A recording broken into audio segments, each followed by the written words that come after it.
So there we go. We went from that crappy seat, which was in the back of the Jeep, and there'll be a couple pictures in this video where you can see what that looked like and then what the carpeted section looked like, to this. This is the Tuffy Security box. Thank you, Quadratech, for having these in stock.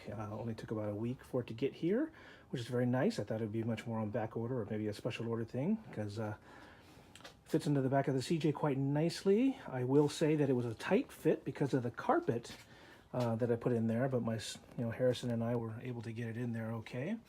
And once we got it in there, it bolted in just as quick as you can, and there it is. Now I've got the ability to store expensive items in there without having to worry about them getting stolen. Things that wouldn't fit into the center console, for example, which is also, by the way, a Tuffy, which I got the replacement armrest in there all ready to go. You can see there I got my Smittybilt seat covers on the Smittybilt seats, and the interior is pretty much good to go. And it's got a couple of push button locks here, so if you don't want to have to lift the lid, I'm going to go do there.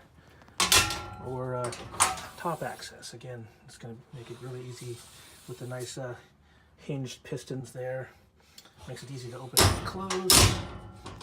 Nice and secure. Nobody's going to get in there. If they're going to get in there, they can have whatever's in there with the racket they're going to make. So this will be a good way to travel and not have to worry about my equipment, laptops or firearms or anything else that I might have. Awesome. Thank you, Quadratech, and thank you, Tuffy.